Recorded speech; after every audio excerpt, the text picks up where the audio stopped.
Hello और नमस्कार दोस्तों, स्वागत है आप सभी का आपके अपने यूट्यूब चैनल प्रेम एकेडमी पर, जहां सफलता ही हमारा लक्ष्य है। दोस्तों, पिछली वीडियो में मैंने आपके साथ डिस्कस किया था पूर्व वैदिक काल के बारे में, जिसका कार्य का समय था 1500 से 600 ईसा पूर्व के बीच में। और हम लोगों ने वहाँ पर कई सारी चीज़ें डिस्कस करी, जैसे आर्य कैसे आए, कैसे उन्होंने भारत में निवास स्थान बनाया और कैसे उन्होंने अपनी धीरे-धीरे संस्कृति को डेवलप किया, उनके व्यवसाय के बारे में, उनके सामाजिक, राजनीतिक और आर्थिक जीवन के बारे में हम काफ़ी सारी चर्चा की थी। तो आज की वीडियो है दोस्तों, आज की वीडियो जो उत्तर वैदिक काल पर है का समय चक्र जो 1000 से 600 ईसा पूर्व के बीच में है, इसी विषय में हम लोग कई सारी चीज़ों पर आज चर्चा करने वाले हैं। जैसे कि हम पहले तो देखेंगे कि इसके जो है स्रोत क्या हैं, दूसरी चीज़ देखेंगे हम लोग कि इनके जो है उत्तर वैदिक काल के जो लोग थे, उनका सामाजिक जीवन कैसा था, उनका आर्थिक जीवन कैसा था और उनका धार्मिक जीवन कैसा था। जब हम लोग स्रोत की बात करेंगे, तो स्रोत में ही आपका तीनों वेद हम लोग पढ़ेंगे, जिसमें आपका होगा सामवेद होगा, ठीक है? और कौन सा होगा? यजुर्वेद होगा, अथर्ववेद होगा, इन तीनों के बारे में पढ़ेंगे।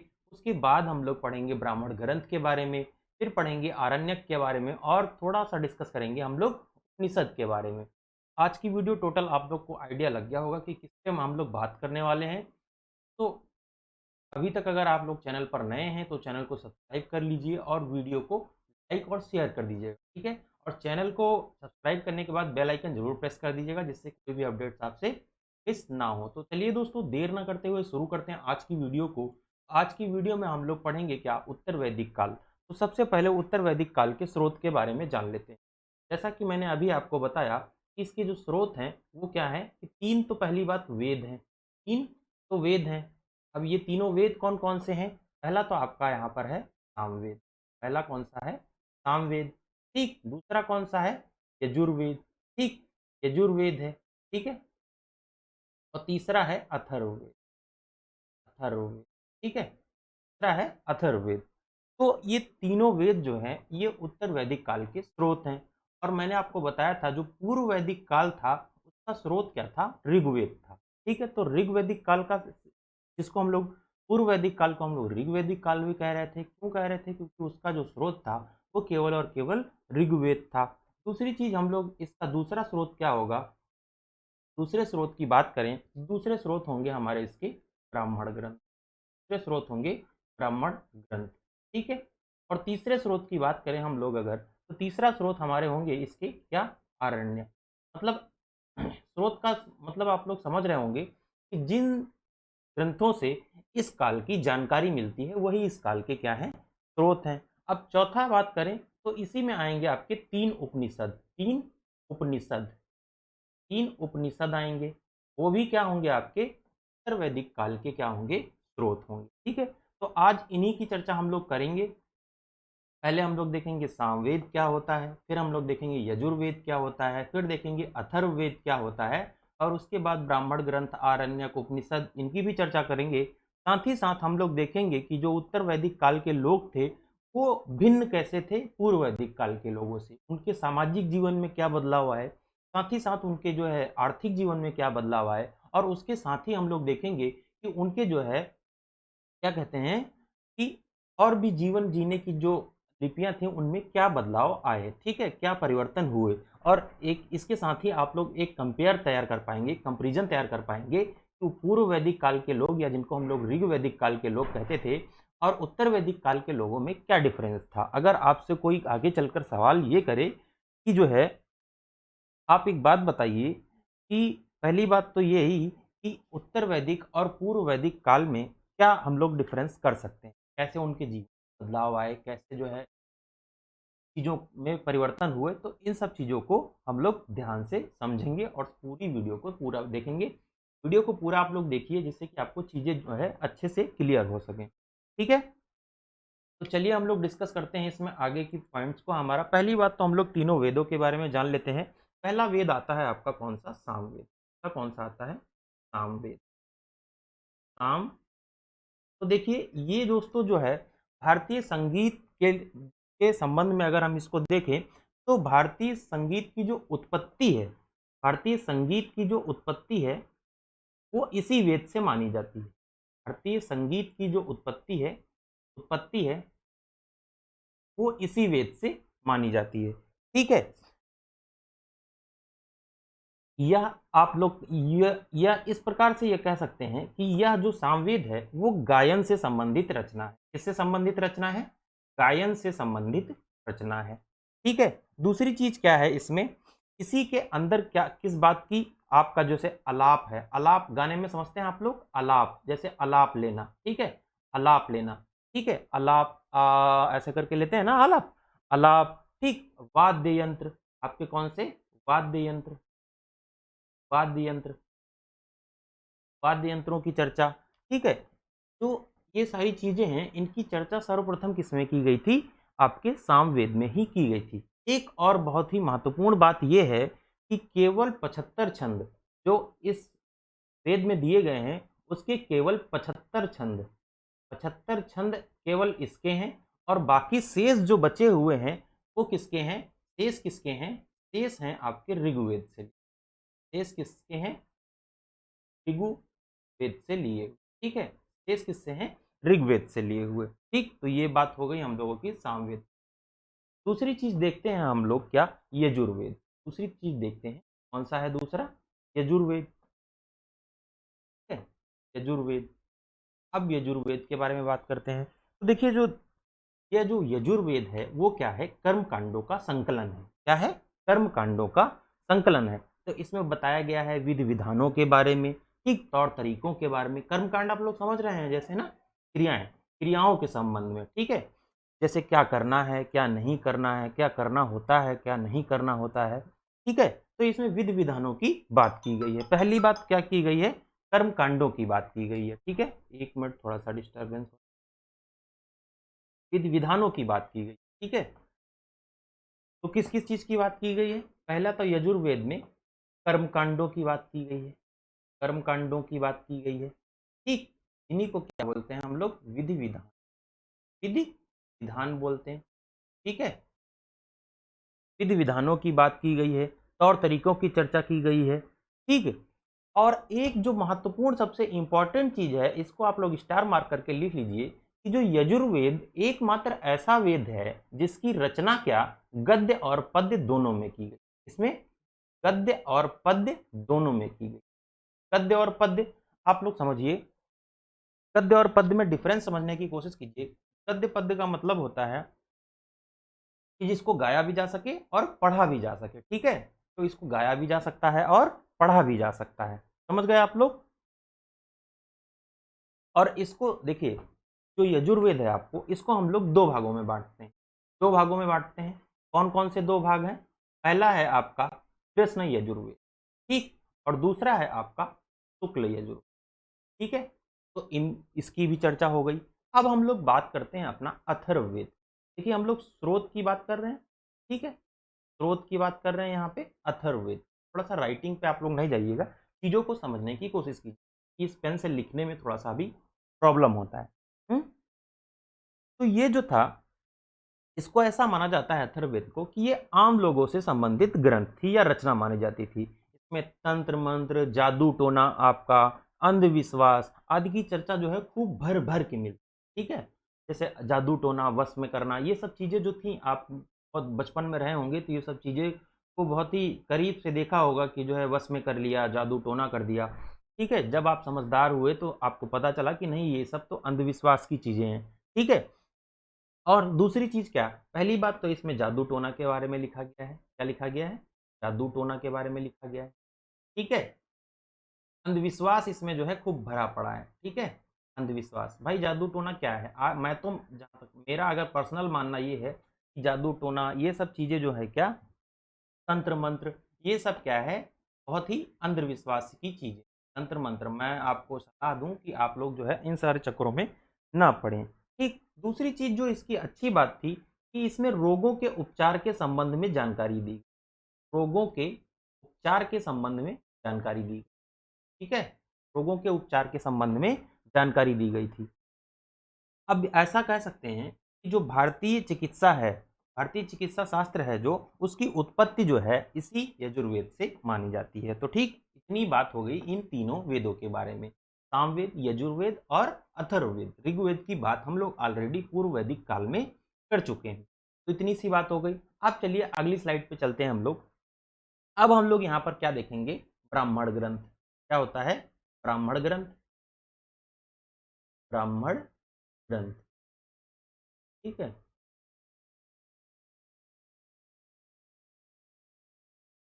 ब्राह्मण ग्रंथ, ठीक। तो ब्राह्मण ग्रंथ क्या थे, ब्राह्मण ग्रंथ क्या थे, तो जो ये ब्राह्मण ग्रंथ थे ये क्या थे, आपके कर्म कांडों का संकलन थे, ठीक है। जो ये ब्राह्मण ग्रंथ थे, इन्हीं ग्रंथों से हम लोगों को कई सारी चीज़ों का पता चलता है, जैसे कि उत्तर वैदिक लोग जो काल था उसके लोगों का सामाजिक आर्थिक जीवन कैसा था, इन सब की चीज़ों में भी हम लोग जो है जानकारी मिलती है, किससे, ब्राह्मण ग्रंथ थे, ठीक है। तो इसके बारे में और कुछ बताने की तो आवश्यकता है नहीं। फिर हम लोग बात करते हैं आरण्यक, आरण्यक की, ठीक, आरण्यक की। तो ये जो ग्रंथ थे यह वेदों के रहस्य से जुड़े ग्रंथ थे। कैसे थे, वेदों के रहस्य से जुड़े ग्रंथ, रहस्य से जुड़े ग्रंथ थे, ठीक है। तो आरण्यक थे आपके वेदों से, वेदों के रहस्य से जुड़े ग्रंथ थे कि भाई किस वेद की कैसे उत्पत्ति हुई, ठीक है।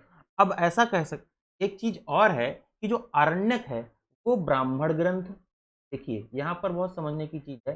ब्राह्मण ग्रंथ, आपसे सवाल सीधे पूछ सकता है कि ब्राह्मण ग्रंथ और उपनिषद के बीच की कड़ी किसको कहा जाता है, ब्राह्मण ग्रंथ और आपका उपनिषद, आपका उपनिषद, उपनिषद के बीच की कड़ी कहा जाता है, ठीक है। उपनिषद के बीच की कड़ी कहा जाता है किसको, आपको, आरण्यक को। अब हम लोग ये बात करेंगे किसकी, उपनिषद की, उपनिषद की, ठीक, उपनिषद की बात करेंगे। तो उपनिषद की जब बात करें तो इन्हीं उपनिषद को हम लोग क्या किस नाम से और जानते हैं, इन्हीं को हम जानते हैं वेदांत नाम से, ठीक है। इन्हीं को वेदांत नाम से जानते हैं। और ये किससे संबंधित है, ये दार्शनिक व्याख्या से संबंधित, इससे दार्शनिक व्याख्या से संबंधित, ठीक है। इससे संबंधित है, दार्शनिक व्याख्या से संबंधित है।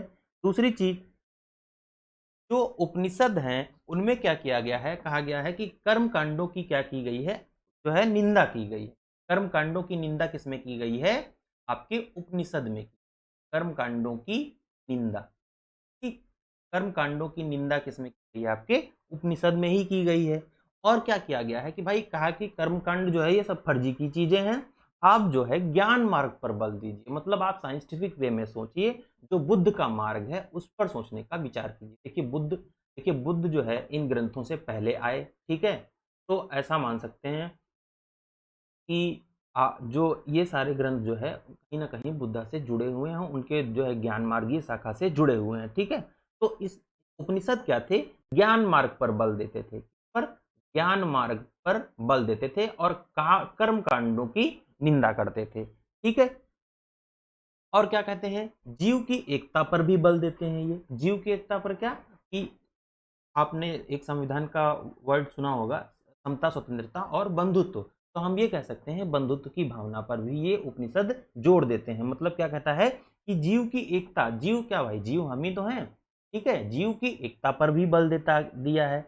और इसी के अंदर आपने जो है एक अभी वेब सीरीज देखी होगी, कौन सी, मुझे नाम नहीं याद आ रहा है, कि सैफ अली खान और आपके जो है पंकज बाजपेयी और जो है नवाजुद्दीन सिद्दीकी सीरीज थी, में ये कहता है कि अहम ब्रह्मास्मि, मैं ही ब्रह्म हूँ, ठीक है। तो अहम ब्रह्मास्मि कहाँ से लिया गया है, कि मैं ही ब्रह्म हूँ, सुक्त वाक्य, ये जो सुक्त वाक्य है, अहम, अहम ब्रह्मास्मि, ब्रह्मास्मि, ठीक है, हम ब्रह्मास्मि जो है ये कहाँ से लिया गया है आपका, मैं ही ब्रह्म हूं, ऐसे सूक्त आपको कहाँ से, उपनिषद से ही देखने को मिलते हैं, ठीक है। चीज का नाम क्या था, आप ये तो मुझे याद नहीं आ रहा है, ठीक है। तो इतनी बात हो गई हमारी उपनिषद के विषय में, ठीक है। तो उपनिषदों के बारे में भी हम लोगों ने जाना अच्छे से, ठीक है। अब हम लोग जो बात करने वाले हैं दोस्तों, अब जो बात करने वाले हैं, हम लोग देखेंगे कि कैसे जो है पूर्व वैदिक काल से ऋग्वैदिक काल में परिवर्तन हुए, क्या क्या परिवर्तन हुए, कैसे जो है उनके सामाजिक जीवन, आर्थिक जीवन, ठीक है, और अन्य सारी चीजों पर जो है प्रभाव पड़ा, ठीक है। तो उपनिषदों की बात भी हम लोगों ने कर ली। अब हम बात करते हैं जो है आपका लेटर वैदिक पीरियड में कैसा, ये कहाँ से थे, कैसा सामाजिक का कैसा समाज था, राजनीतिक जीवन इनका कैसा था, धर्म कैसा था, आर्थिक जीवन कैसा था, तो आपको इससे एक आइडिया मिल जाएगा। जब आप ऋग्वैदिक पीरियड को पढ़ेंगे और इस उत्तर वैदिक पीरियड को पढ़ेंगे तो आपको चीज़ों को समझने में आसानी होगी कि कैसे जो है परिवर्तन हुए चीज़ों में। ठीक है, आप देखिए, पहली तो एक बात ये है कि ये जो है आपको, ये अगर मैप मैं भारत का बनाऊं तो ये आए कहाँ से थे, इधर से। ठीक है, मध्य एशिया से आए थे। ये क्या थे, पहले थे क्या, ट्राइबल थे। फिर जब इन्होंने फिर क्या किया कि भारत में अपना क्या किया, स्थायी निवास स्थान बनाया। स्थायी निवास स्थान बनाया कि नहीं बनाया भाई, धीरे धीरे ये पहले ट्राइबल थे। आर्यों के, मैंने बताया था कि जैसे आर्यों की जो हम लोग बात करते हैं तो इसमें जो है कई सारे सिद्धांत जो है कई सारे लोगों ने दिए थे। ठीक है, उसकी भी मैंने चर्चा की थी कि किसने बताया कि कौन कहाँ से आया है। जैसे आपके जो पेंका नाम के विद्वान हैं वो कहते हैं ये कि जर्मनी से आए हैं। और जब अब आप भारत की बात करते हैं, भारत के विद्वानों की बात करेंगे, तो वही दयानंद सरस्वती कहने लगते हैं कि नहीं भाई, ये तिब्बती क्षेत्र से आए हुए लोग थे। और जब वहीं हम मैक्स मूलर की बात करते हैं तो मैक्स मूलर का जो सबसे सार्वमान्य मत है वो कहते हैं कि ये जो आर्य थे वो कहाँ से आए थे, मध्य एशिया से आए थे, मध्य एशिया से आए थे। ठीक है, एक आंदोनो संस्कृति थी, आपको मैंने बताया था कजाकिस्तान में लाई करती थी। ठीक है, तो ये वहां से आए हुए लोग थे। तो हम लोग देखेंगे कि कैसे जो है इनका ट्राइबल से जो है आपका धीरे धीरे आपका क्या हुआ, स्थायी जीवन में बदलाव हो गया। ठीक है, स्थायी जीवन में बदलाव हो गया। तो अब बात करें हम लोग इस सब्जेक्ट की। ठीक है, तो चलिए देखते हैं। तो जब उत्तर वैदिक काल के लोग थे, पहले आपके कहाँ बस रहे थे, पहले आपके कहाँ थे, आपके ये टर्की, इराक, ईरान। ठीक है, मध्य एशिया से धीरे धीरे भारत की ओर प्रवसन करना शुरू करते हैं। ठीक है, भारत की ओर प्रवसन करना शुरू करते हैं। तो पहले इनका क्षेत्र कहाँ पर हुआ करता था, पहले आपको मैंने बताया था कि अफगानिस्तान की कई नदियों की चर्चा जो है कहाँ पर की गई है, ऋग्वेद में की गई है, ऋग्वेद में की गई है, जो आज भी उसी नाम से ही जाने जाते हैं। जैसे गोमती नदी, ठीक है, स्वात नदी, काबुल नदी, कुर्मू नदी। तो ये जो है भारत पाक के क्षेत्र में या ये अफगानिस्तान वाले क्षेत्र में, इस वाले क्षेत्र में क्या करते थे, पहले रहते थे। ठीक है, फिर उसके बाद क्या किए ये लोग, भारत और पाक के क्षेत्र में धीरे धीरे क्या करने लगे, मूव करने लगे। तो ये जब मूव किए तो कहां पर पहुंचे, पहली बात तो ये ब्रह्मावर्त के क्षेत्र में पहुंचे। कहां पर पहुंचे, ब्रह्मावर्त के क्षेत्र क्षेत्र में पहुंचे। ठीक है, ये ये जो ब्रह्मावर्त था ये आपका कुरुक्षेत्र के आसपास का क्षेत्र था, कुरुक्षेत्र के आसपास का क्षेत्र, आसपास का क्षेत्र। ठीक है, फिर उसके बाद धीरे धीरे ये जो है क्या किए, गंगा गंगा यमुना के दोआब के क्षेत्र की ओर बढ़े। फिर कहाँ बढ़े, गंगा यमुना के दोआब के क्षेत्र में बढ़े। ठीक है, और उसके बाद फिर क्या हुआ कि ये लोग जो है पूरे उत्तरी भारत पर कब्जा कर लिए, ये जिसको ये लोग बोलते थे आर्यावर्त। ठीक है, आर्यावर्त, उत्तरी भारत, उत्तरी भारत। देखिए, अभी हम लोग भारत को आर्यावर्त के नाम से भी जानते हैं, लेकिन जो उत्तर वैदिक काल के लोग थे वो जो उत्तरी भारत था, जो उत्तरी भारत था उसी को आर्यावर्त के नाम से जानते थे। ठीक, फिर ये धीरे धीरे कहां पर बढ़ गए, मध्य देश की तरफ बढ़ गए। मध्य देश आपका कहां पर था, मध्य देश आपका कहां पर था, ये विंध्य से हिमालय के बीच का जो क्षेत्र था उसी को क्या कहते थे, मध्य देश कहते थे। विंध्य से हिमालय के जो बीच का क्षेत्र था उसी को क्या कहते थे, जो है मध्य देश कहते थे। तो ये चीज हो गई आपकी कि कैसे जो है इन लोगों ने धीरे धीरे प्रवसन किया एक ट्राइबल से स्थायी जो है बनने के लिए। ठीक है, तो ये बात हो गई। अब हम लोग बात करेंगे जो उत्तर वैदिक काल का जो समाज है। ठीक है, हम लोगों ने पढ़ा पहले जो पूर्व वैदिक काल था वो कैसा समाज था, वो आपका था कबीलाई समाज। ठीक, वो कैसा था, कबीलाई समाज था आपका, मैंने बताया आपको कबीलाई समाज था।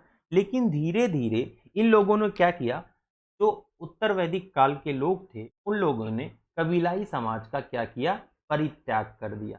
समाज का क्या किया, परित्याग कर दिया और सामाजिक व्यवस्था को चार भागों में विभाजित कर दिया। सामाजिक व्यवस्था को क्या किया, 4 भागों में विभाजित कर दिया और उसी व्यवस्था को हम लोग किस नाम से जानते हैं? उसी व्यवस्था को हम लोग जानते हैं वर्ण व्यवस्था, वर्ण व्यवस्था के नाम से। ठीक है, आप लोग इस वर्ड से अच्छे से वाकिफ होंगे।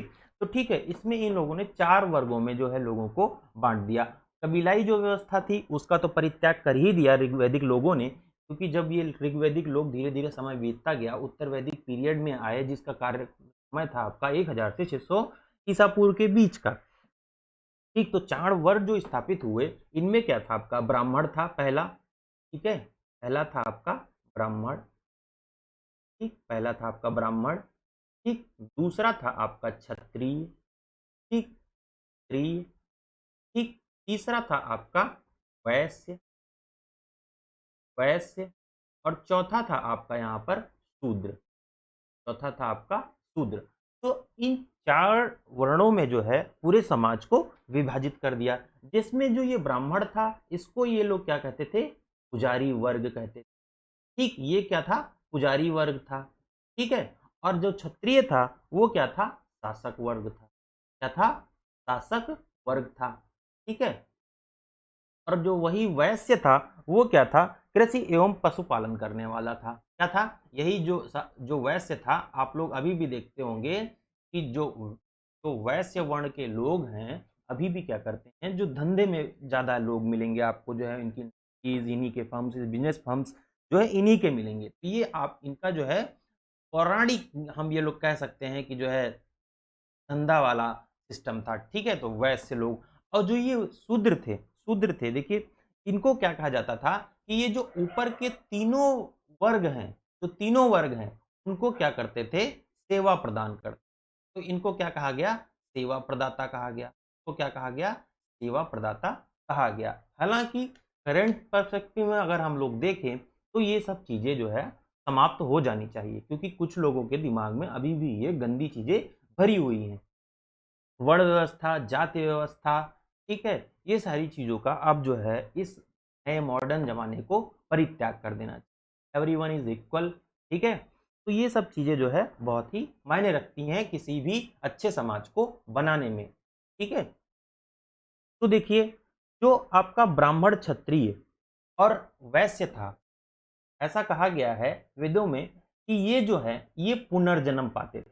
ठीक है, ये पुनर्जन्म पाते थे। ठीक, इनको दोबारा जन्म मिलता था। ठीक, दोबारा जन्म लेने वाला ये लोग कहे जाते थे। ठीक, और इन्हीं लोगों को सिर्फ एक चीज का अधिकार था, क्या? उपनयन का, उपनयन का। अब आप लोग उपनयन से कुछ लोग समझ पा रहे होंगे, जो लोग इस चीज को समझ रहे होंगे, उपनयन एक संस्कार होता है। ठीक है, जिसमें क्या होता है, इनमें से तीनों वर्ग, अब खासकर समय की अगर हम लोग बात करें तो ब्राह्मण क्या करता है? जनेऊ धारण करता है, जनेऊ धारण करता है, जनेऊ धारण करता है। जब ब्राह्मण परिवार का बच्चा जनेऊ धारण करता है तो उसी को उपनयन संस्कार कहा जाता है। और ये जो अधिकार था जो है ऊपर के तीनों वर्गों को प्राप्त था, शूद्रों को जो है ये अधिकार प्राप्त नहीं था। ठीक है, शूद्रों को तो बहुत ध्यान से समझने वाली चीज है, ये जो उपनयन था उत्तर वैदिक काल में ना ही शूद्रों के लिए था, ना ही शूद्रों के लिए था। दूसरी चीज, और ना ही सभी वर्ग की महिलाओं के लिए था। देखिए महिलाओं की स्थिति में यहाँ पर गिरावट आपको देखने को मिल जाएगी। सभी वर्ग की महिलाओं के लिए भी ये नहीं था। ठीक है, चाहे वह महिला क्षत्रिय वर्ग की हो, चाहे जो है वैश्य वर्ग की हो, या फिर चाहे ब्राह्मण वर्ग की हो, महिलाओं के लिए उपनयन संस्कार जो है वो नहीं था। उससे उनको क्या किया गया था?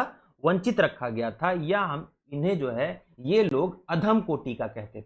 इन्हें क्या कहते थे? अधम कोटि का कहते थे। अधम कोटि से आप लोग समझिए निम्न कैटेगरी। ठीक है, तो हम लोग बोलते हैं निम्न कैटेगरी। ठीक है, निम्न कोटि। ठीक, निम्न कोटि का समझते थे। तो आप लोग एक चीज समझने की कोशिश कीजिए कि जो समाज था किस प्रकार से जो है उसमें डिफरेंसेस थे, बहुत ज्यादा डिफरेंसेस। मतलब सेम व्यक्ति, ठीक है, एक ही योनि से पैदा हुआ व्यक्ति, उसमें जो है कोई बहुत बहुत ज्यादा श्रेष्ठ है और कोई बहुत ज्यादा कुलीन है या अधम है या बहुत ही ज्यादा निम्न कोटि का है। ठीक, फिर इसी के साथ जो है क्या उत्तर वैदिक काल के लोग ये भी मानते हैं कि छुआछूत जैसी चीजें इसमें नहीं थी, छुआछूत जैसी चीजें इसमें नहीं थी। भाई मुझे तो ये बात समझ में नहीं आई, ये एक प्रकार की छुआछूत ही तो है, छुआछूत ही तो है। ठीक, अब ये ऐसा क्यों कहते हैं कि जो है कि छुआछूत नहीं थी, जो उत्तर वैदिक काल के लोग हैं ऐसा कहते क्यों हैं कि भाई आखिर इसमें छुआछूत नहीं थी? तो इन्हीं में एक होता था आपका रथकार समाज। ठीक, रथकार समाज एक था इसी में। ठीक, उत्तर वैदिक काल में रथकार समाज। ठीक, जो रथकार समाज में थे आपका जो है क्या शूद्र होते थे, तो उनको ये अधिकार था कि वो उपनयन करा सकते थे। सिर्फ इसी बात के कारण ये बात कह सकते हैं कि इस समाज में जो उत्तर वैदिक काल का समाज था, ठीक है, उसमें क्या था कि छुआछूत नहीं थी। सिर्फ यही एक कारण था कि जो रतकार समाज था ये शूद्र में क्या होते थे, शूद्र ही होते थे। तो इस वजह से कहते हैं कि जो है कि आपका उत्तर वैदिक काल में क्या था, छुआछूत जैसी चीजें नहीं थी। ठीक, अब यहीं पर आपको देखने को मिलेगा कि भाई महिलाओं की जो है जो स्थिति थी उसमें गिरावट आई। जो आपको मैंने बताया था कि ऋग्वैदिक काल में आप लोगों ने जो चीज़ें पढ़ी थी कि जो सभा और समिति थी, सभा और समिति थी, इसमें महिलाओं की उपस्थिति होती थी या महिलाएं इसकी सदस्य होती थी। ठीक, लेकिन क्या हुआ कि उत्तर वैदिक काल में सभा और समिति में महिलाओं का जो महत्व था वो काफी कम हो गया। ठीक, और साथ ही साथ क्या हुआ, इसी के साथ क्या हुआ कि जो महिलाओं की मैरिज थी, कि मैरिज का टाइम था वो भी क्या हुआ, घट गया। ठीक है, कम हो गया, घट गया। ठीक है, घट गया। ठीक है, कम उम्र में ही उनकी शादियां होने लग गई। ठीक, शादियां होने लग गई। और इस जो ये जो पीरियड था, उत्तर वैदिक काल का जो पीरियड था, इसी में क्या हुआ कि जो तमाम ग्रंथ लिखे गए, इसमें जो ग्रंथ लिखे गए उसी में क्या हुआ कि जो है महिलाओं की निंदा की गई, महिलाओं की निंदा की गई। ठीक, तमाम ऐसे ग्रंथ लिखे गए जिसमें महिलाओं की क्या की गई, निंदा की गई। अपने सूरदास की एक चौपाई पढ़ी होगी, शूद्र क्या बोलते हैं, शूद्र गंवार पशुनारी ये सब ताड़न के अधिकारी। ठीक है, ऐसा करके एक जो है इनकी चौपाई है। तो आप लोग समझ सकते हैं कि किस प्रकार से महिलाओं के प्रति, शूद्रों के प्रति उस समय एक घृणित व्यवस्था उपलब्ध थी समाज के भीतर। ठीक है, तो ये आप लोग समझने की कोशिश करिए।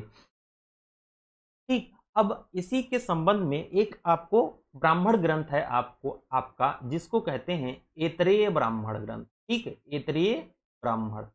ठीक, क्या कहते हैं, ऐतरेय ब्राह्मण। आई थिंक जहां तक मुझे याद है ये जो है ऋग्वेद का ब्राह्मण ग्रंथ है। ठीक है, ये किसका, ऋग्वेद का ब्राह्मण ग्रंथ है, जहां तक ऐतरेय, जहां तक मुझे याद है, कंफर्म नहीं है। ठीक, तो ऐतरेय ब्राह्मण में महिलाओं के विषय में क्या कहा गया कि पुत्री जो है, जो पुत्री है वो क्या है, दुख का कारण है।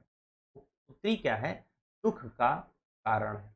पुत्री क्या है, दुख का कारण है। देखिए कितनी गलत बात बोली गई। ठीक है, अब ये उस समाज की बात थी, उस समाज के लोगों का क्या तौर तरीका था, क्या रहन सहन था, क्या सोचने का तरीका था, ये उस पर डिपेंड करता है कि उन्होंने ऐसा ऐतरेय ब्राह्मण में ऐसी क्यों बात लिखी कि पुत्री क्या है, दुख का कारण है। लेकिन जो अभी मॉडर्न समाज की हम लोग बात करें तो पुत्री को क्या कहते हैं, घर की लक्ष्मी कहा जाता है। ठीक, घर की लक्ष्मी कहा जाता है। ठीक है, आज के समय में तो यही है ना कि पुत्री को क्या कहा जाता है, घर की लक्ष्मी कहा जाता है। पापा की परियों की बात छोड़ दो।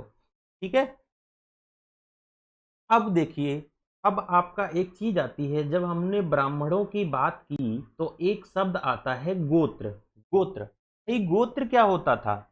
ठीक, अब जो है इसकी जो गोत्र शब्द की चर्चा है पहली बार आपकी किसमें मिली, अथर्ववेद में मिली। ठीक, पहली बार अथर्ववेद में मिली। अब इसकी चर्चा को आप लोग समझने की कोशिश कीजिए कि जो कबीलाई लोग थे उनके पास क्या थी, गायें थी बहुत सारी। ठीक, और इन्हीं गायों से जो लोगों का एक समूह था। ठीक, और इन्हीं को क्या बोलते थे, गोत्र, मतलब गोत्र बोलते थे। इन्हीं गायों के समूह से जो लोग मिलकर बनते थे। ठीक, अलग अलग गायों का मतलब कई लोगों के पास कई सारी गायें हैं और लोगों के पास और सारी गायें हैं, तो इनको मिलाकर क्या होता था, एक गोत्र मिलता था।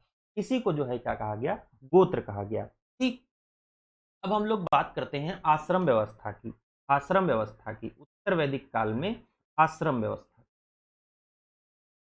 आश्रम व्यवस्था की। देखिए मैं सारी चीज़ों को एक एक करके डिस्कस करूंगा, बस आपको वीडियो के एंड तक बने रहना है। मैं अपनी तरफ से बेहतर कंटेंट आपको डिलीवर करने की कोशिश कर रहा हूँ, ठीक है। तो आप लोग जो है वीडियो की अंत तक बने रहें और बोर होने की कोशिश न करें, क्योंकि मैं आपका पूरी कोशिश कर रहा हूँ, ठीक। कि जो आश्रम व्यवस्था थी आपको उत्तर वैदिक काल में ही क्या हुई, उभर कर आई थी। तो आश्रम व्यवस्था में क्या कहा गया कि जो हिंदू जीवन है, अब हिंदू शब्द पे मैं एक दिन खूब खुलकर चर्चा करूंगा, लगभग घंटे भर का वीडियो आएगा। तो सिंधु के जो जो आर्य लोग थे, वो सिंधु नदी के किनारे बसे, सिंधु सा को वो धीरे धीरे क्या सा को वो हा कहते थे, तो हिंदू कहते थे, ठीक है। तो हिंदू से धीरे धीरे ये सिंधु से हिंदू बन गया, ठीक है। तो जो हिंदी जीवन को क्या किया, उत्तर वैदिक काल में लोगों ने चार भागों में डिवाइड कर दिया। हिंदू जीवन को क्या किया, चार भागों में डिवाइड कर दिया। वो कौन कौन से थे चार भाग? पहला क्या था कि ब्रह्मचर्य, गृहस्थ, वानप्रस्थ और सन्यास, ठीक। तो आश्रम, ठीक, चार आश्रम थे, कौन कौन से?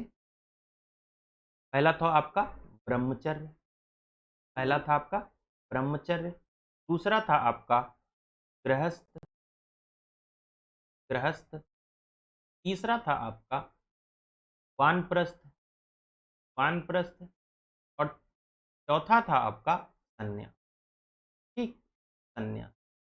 अब जब किसी किताब में पढ़ेंगे तो ये 100 साल के जीवन काल को मानकर ये जो है चारों चीजों का बनाया गया कि 25 साल आप ब्रह्मचर्य का पालन करेंगे, फिर 25 साल आप गृहस्थ जीवन का पालन करेंगे, 25 साल आप लोग वानप्रस्थ जीवन का पालन करेंगे, और आखिरी के 25 साल आप लोग संन्यास लेकर अपना जीवन व्यतीत करेंगे। तो ये 100 साल के जीवन के काल चक्र पर आधारित चार आश्रम जो है उत्तर वैदिक काल में लोगों ने बनाए थे। पर लेकिन एक चीज यहाँ पर भी आप लोग स्त्रियों की जो है स्थिति में गिरावट का चीज का कारण देख सकते हैं कि ये जो आश्रम व्यवस्था थी ये सिर्फ सिर्फ पुरुषों के लिए थी, महिलाओं के लिए यह व्यवस्था लागू नहीं थी। महिलाओं के लिए यह व्यवस्था क्या थी, व्यवस्था नहीं थी, व्यवस्था, ठीक है। ही बात भी आप लोग यहाँ से समझ सकते हैं, या ऐसा कहते थे कि उत्तर वैदिक काल लोग कि जो महिलाओं से इस प्रकार के जीवन की उम्मीद नहीं की जा सकती है। अब देखिए उत्तर वैदिक काल के समाज की कुछ जो है मान्यताएं हैं, कुछ मान्यताएं हैं। वो मान्यताएं क्या हैं वो हम लोग देख, ठीक, मान्यताएं क्या हैं, ठीक। पहली बात तो ये, जैसे नियोग प्रथा थी आपकी, बहुविवाह था जो, ठीक है। तो ये सब किसका था? ये आपका ऋग्वैदिक काल का था। ऋग्वैदिक काल में बहुपतित्ववाद, ठीक है, बहुविवाह, ठीक है, बहुपत्नी, ये सब चीजें ऋग्वैदिक काल की थी। और वो चीजें क्या थी, इस काल में भी निरंतर चल ही रही थी, इस काल में भी क्या थी, निरंतर चल ही रही थी, उसमें कोई परिवर्तन नहीं हुआ था, ठीक। तो ये सारी चीजें हम लोगों ने उत्तर वैदिक काल के बारे में देखी। अब हम लोग बात करते हैं उत्तर वैदिक काल में राजनीति के बारे में, ठीक है। उत्तर वैदिक काल में राजनीति जीवन, ठीक है। उत्तर वैदिक काल में राजनीतिक, राजनीतिक, राजनीतिक, ठीक है, ये है हमारा हेडिंग, उत्तर वैदिक काल में राजनीतिक जीवन, ठीक। तो आपको पता है कि आपको मैंने जब ऋग्वैदिक काल बताया था तो ऋग्वैदिक काल में बताया था कि राजा और प्रजा में हम लोग क्या करते थे कि अंतर स्पष्ट नहीं था, ठीक है, क्योंकि कबीलाई समाज था। हर एक कबीले का एक सरदार होता था और उसी सरदार को राजा राजन की उपाधि दी गई थी। और उसी में क्या कहा गया था, जब गायों की हम लोगों ने बात की थी तो जो है उसी में गायों की रक्षा करने वाला भी कहा गया था राजा को, ठीक है। राजस्य गोपा नाम से शायद कहा गया था, ठीक है। तो इस प्रकार की थी। तो जो धीरे धीरे इसमें क्या हुआ, उत्तर वैदिक काल में, उत्तर वैदिक काल में क्या हुआ कि धीरे धीरे राजतंत्रात्मक जो है व्यवस्था का विकास हुआ, धीरे धीरे राजतंत्रात्मक, तंत्रात्मक व्यवस्था का विकास हुआ। ठीक, राजतंत्रात्मक व्यवस्था का विकास हुआ। ठीक है, और दूसरी चीज क्या हुई, राजा और प्रजा में भेद इस राजा और प्रजा में राजा और प्रजा में भेद स्पष्ट हो, क्योंकि मैंने आपको बताया था जब ऋग्वैदिक काल की बात हम लोग कर रहे थे तो उसमें क्या था, राजा और प्रजा में भेद स्पष्ट नहीं था। ठीक, अब इस काल में क्या, जो राजा था या जो सरदार था कबीले का, वो पूर्व वैदिक काल की बात नहीं रहा, बल्कि क्या हुआ कि जो पुरोहित वर्ग था उसकी हैसियत को जो क्या किया गया और ऊपर उठाया गया। जो पुरोहित वर्ग था, जो जो ब्राह्मण वर्ग था, हम इसको कह सकते हैं पुरोहित मतलब जो पूजा करने वाले लोग थे, उस वर्ग की हैसियत को और ऊपर उठाया गया।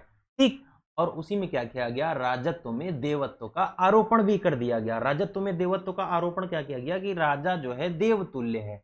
ठीक, ऐसा माना गया। राजा में देवत्व, राजत्व में क्या किया गया, देवत्व का आरोपण कर दिया गया। ठीक है, जैसे समान प्रकार के यज्ञ कराए गए, जैसे कौन सा होता था आपका, वाजपेय यज्ञ।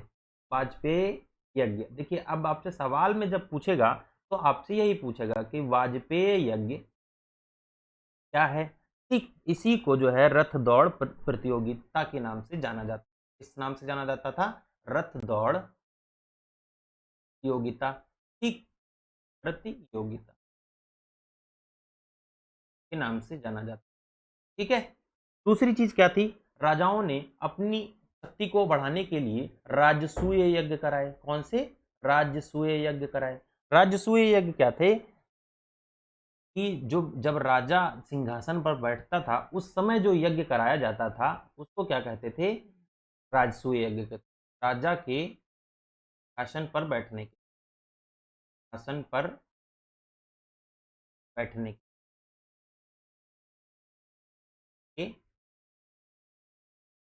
ठीक है, राजसूय यज्ञ कराया गया। ठीक है, अब राजा की शक्ति को बढ़ाने के लिए, उसके क्षेत्र को बढ़ाने के लिए, ठीक है, अश्वमेध यज्ञ कराते थे। कौन सा यज्ञ कराते थे, अश्व ओ अश्वमेध यज्ञ कराते थे। ठीक है, राजा की शक्ति और क्षेत्र में बढ़ावा के लिए, राजा की शक्ति शक्ति और क्षेत्र को बढ़ाने की कौन सा युद्ध होता, यज्ञ कराते थे ये लोग, क्षेत्र में वृद्धि के, अश्वमेध युद्ध कराते थे। ठीक है, वृद्धि के, ये भी हो गया। सवाल आपको यहीं से भी बन सकता है। ठीक है, वृद्धि के लिए कराए जाने लगे तो, और इसी समय क्या हुआ कि जो आपका कर प्रशासन था, जिसको टैक्स बोलते थे, टैक्स टैक्स कर प्रशासन की भी नींव जो है इसी समय पड़ी। ठीक है, कर प्रशासन की भी नींव इसी समय पड़ी आपकी। ठीक है, कर प्रशासन की भी नींव इसी समय पड़ी। दूसरी क्या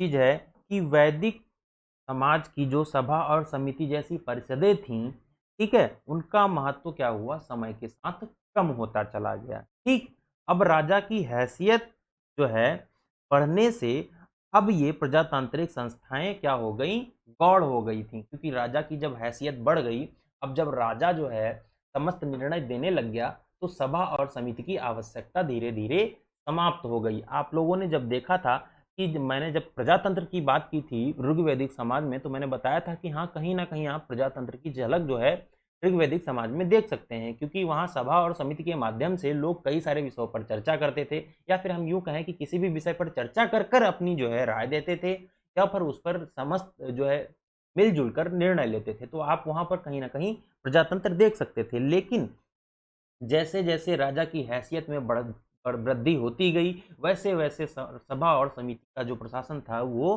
खत्म हो गया। ठीक, और इसी काल चीजों की बात करें, ये सब चीजें तो हो ही गई। ठीक है, इसी के साथ हम कहें कि जो अभी भी क्या था कि पूर्व वैदिक उत्तर वैदिक काल में अभी भी जो है राजाओं के पास स्थायी सेना नहीं थी। ठीक, अभी भी क्या करते थे कि जो राजा थे युद्ध के लिए कबीलों पर ही निर्भर थे, अभी भी क्या थे, कबीलों पर ही निर्भर थे। ठीक, और ये जो चीज थी यही जनपद की संकल्पना बनी। ठीक है, किसकी संकल्पना बनी, जनपद की संकल्पना। ठीक, क्योंकि राजा के पास अभी क्या थी, कोई जो है स्थायी सेना नहीं थी, और वो राजा क्या था कि संपूर्ण रूप से कबीलों पर ही किसी भी युद्ध के लिए निर्भर था। और यही चीजें क्या थी, तो जो है आपके उत्तर वैदिक काल में जनपद की संकल्पना बनी। ठीक है, अब हम लोग बात करते हैं उत्तर वैदिक काल में अर्थव्यवस्था के बारे में। ठीक है, किसके बारे में? अर्थव्यवस्था के बारे में। ठीक है, आज की वीडियो में इसी के बाद खत्म कर दूंगा, क्योंकि चैप्टर अगर बहुत ज़्यादा लंबा हो जाएगा तो आप लोगों को क्या होगा कि जो है बड़ी दिक्कत हो जाएगी पढ़ने में, क्योंकि ये लंबा वीडियो नहीं करना है। ठीक है, छोटा छोटा देखेंगे, जल्दी जल्दी समझेंगे। तो उत्तर वैदिक काल में क्योंकि अब जो है ट्राइबल जीवन खत्म हो गया था, लोग चलना फिरना जो है, चलना फिरना इन द सेंस मतलब भटकना बंद कर दिए थे क्षेत्रों में। अब जो है स्थायी जीवन की शुरुआत हो चुकी थी, और इसी के साथ साथ क्या हुआ कि अर्थव्यवस्था का भी धीरे धीरे विकास हुआ। ठीक है, अर्थव्यवस्था का क्या हुआ, धीरे धीरे विकास हुआ। जो कृषि थी अब क्या हो गई, जो है अब प्राथमिक जो कृषि थी अब द्वितीयक व्यवसाय हो गया। अब जो प्राथमिक व्यवसाय था, अब जो पहले क्या थी, कृषि क्या थी, द्वितीयक विषय थी। ठीक है, और जो गायों को पालने की जो जो पशुपालन था आपका प्रथम प्राथमिक व्यवसाय था। लेकिन अब क्या हुआ कि जो गायों का पालना था वो द्वितीयक व्यवसाय बन गया, और साथ ही साथ जो है कृषि आपका जो है प्राथमिक व्यवसाय बन गया। तो कृषि क्या थी आपकी, प्राथमिक व्यवसाय थी। ठीक, प्राथमिक व्यवसाय बन गई, प्राथमिक व्यवसाय। ठीक है, दूसरी चीज, इस समय पहली बार क्या हुआ, चावल जिसको बोलते थे द्रीह, चावल की उत्पत्ति का उल्लेख मिलता है। चावल की कृषि का उल्लेख मिलता है। क्या मिलता है इसी काल में, चावल की कृषि का उल्लेख मिलता है, कृषि का उल्लेख मिलता है, उल्लेख मिलता है। ठीक है, और दूसरी चीज क्या है, जैसे इसी काल में क्या हुआ, जैसे कृषि क्रियाएं जो थी आपकी, जैसे क्या क्या क्या कृषि क्रियाएं क्रियाएं होती हैं, जैसे आपकी जुताई, ठीक है, खुदाई, जुताई खुदाई, ठीक है, और क्या होता था, बुआई। ठीक है, जुताई खुदाई बुआई, ठीक है, निकाई, निकाई जानते हैं आप लोग, निकाई, निकाई क्या होता है, घास निकालने जो है फसल से घास निकालने की प्रक्रिया, घास निकालने की प्रक्रिया को क्या कहते हैं, निकाई कहते हैं। ठीक है, घास निकालने की प्रक्रिया को क्या कहते हैं, निकाई कहते हैं। ठीक है, निकाई कहते हैं। तो इसी काल से ही इन सारी चीजों के क्या प्राप्त हुए, साक्ष्य प्राप्त हुए। ठीक है, इसी काल से ही क्या हुए, इन सारी चीजों के साक्ष्य प्राप्त हुए। ठीक है, आपके उत्तर वैदिक काल से ही। ठीक, और उत्तर वैदिक काल में ही पहली बार क्या हुआ, लोहे के हल के भी साक्ष्य, लोहे के हल का भी प्रयोग। ठीक, हल का उत्तर वैदिक काल के लोगों ने। अब दूसरी क्या, जो पशुपालन था, अर्थव्यवस्था में ही अगर हम लोग बात करें, जो पशुपालन था, जैसे आपका ऋग्वैदिक काल में जो पशुपालन जो है क्या था, प्राथमिक व्यवसाय था। प्राथमिक व्यवसाय था, गायों की जितनी संख्या, जब लोगों की हैसियत को जो है, गायों की कितनी संख्या है उसके पास, उससे नापी जाती थी। तो आप लोग समझ सकते हैं कि पशुपालन जो है ऋग्वैदिक काल में प्राथमिक व्यवसाय था। लेकिन यहाँ क्या हुआ, पशुपालन जो है द्वितीयक व्यवसाय हो गया। पशुपालन अभी भी लेकिन जारी रहा। ठीक, लेकिन क्या हुआ, द्वितीयक व्यवसाय बन गया। ठीक, क्या हो गया, द्वितीयक व्यवसाय बन गया। ठीक, ठीक, आप लोग क्या होंगे कि द्वितीयक व्यवसाय बन गया। अब यहाँ पर हम लोग बात करें, पशुपालन भी हो गया हमारा 2 नंबर पे, कृषि हम लोगों ने देख लिया। अब तीसरे नंबर पे हम लोग बात करें, क्या आपका व्यवसाय क्या था, व्यवसाय। ठीक, यहाँ के लोग क्या व्यवसाय करते थे, ऑक्यूपेशन क्या था उनका। ठीक, तो इस समय कई सारी व्यवसाय थे, जैसे सोना, चांदी, कांसा, मृद भांड आदि की चर्चा जो है इस उत्तर वैदिक काल में मिलती है। किसकी किसकी, सोना, ठीक, सोना, चांदी, कांसा, कांसा, मृद भांड, ठीक, इनकी चर्चा जो है क्या इस काल में मिलती है।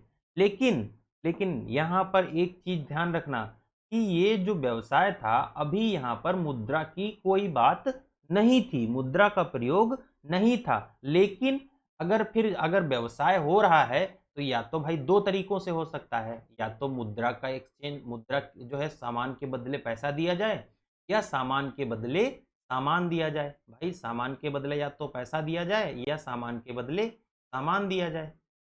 ठीक, तो इसको तो जो है विनिमय ही बोलते हैं। ठीक, इसको क्या बोलते हैं, एक्सचेंज बोल सकते हैं, या फिर एक्सचेंज इन द सेंस कि सामान लिया पैसा दिया, ये एक्सचेंज हो गया। ठीक, अब सामान लेकर सामान देना इसको बोलते थे वस्तु विनिमय। ठीक, वस्तु विनिमय। तो यहाँ पर जो व्यवसाय था वो वस्तु विनिमय के थ्रू होता था, जिसको हम लोग बोलते हैं बार्टर। ठीक, बार्टर। ठीक, तो क्या हुआ था कि भाई मेरे पास टमाटर है, तुम्हारे पास गेहूं का आटा है, मैं तुम्हें तुम्हें टमाटर की ज़रूरत है और मुझे गेहूं की आटे की ज़रूरत है, तो मैं क्या करता कि आपको टमाटर दे देता और मैं आपसे गेहूं का आटा ले लेता। ये था आपका वस्तु विनिमय। तो जो इस उत्तर वैदिक काल का जो व्यवसाय था वो जो है वस्तु विनिमय पर आधारित था, ये चीज़ भी हम लोग समझ सकते हैं। ठीक है। अब कई सारे साहित्यों में जो है क्या है कि निष्क और सतमान नाम के शब्दों की चर्चा मिलती, और लोग ऐसा मानते हैं कि ये जो है मुद्रा थी। ठीक, लेकिन ये एक्चुअली में मुद्रा नहीं, क्या था, आभूषण था। क्या था, आभूषण था। ठीक है। तो ये इतनी सारी बात हम लोगों ने जो है उत्तर वैदिक काल के जो है आर्थिक जीवन के विषय में बात की। तो दोस्तों आज की वीडियो को मैं यहीं तक रखूंगा, और कल की वीडियो में हम लोग क्या चर्चा करेंगे कि जो उत्तर वैदिक काल था, उत्तर वैदिक काल था, उत्तर वैदिक काल था, उसमें क्या कि धर्म की व्यवस्था, धर्म की व्यवस्था, धर्म की व्यवस्था कैसी थी, इस बारे में हम लोग चर्चा करेंगे। ठीक है। तो दोस्तों दो धाराएं इसमें दिखाई गई धर्म में। पहली तो कर्म कांड युक्त धारा थी, और दूसरी जो थी इसमें धारा उपनिषदों की धारा थी। तो इन दोनों धाराओं पर हम लोग जो है उत्तर वैदिक की धर्म की व्यवस्था के बारे में चर्चा करेंगे कल की वीडियो में। तब तक के लिए दोस्तों करना क्या है, वीडियो को पूरा देखें। वीडियो को अगर अच्छा लगा है, वीडियो कंटेंट अच्छा लगा है, तो वीडियो को शेयर जरूर कर दें।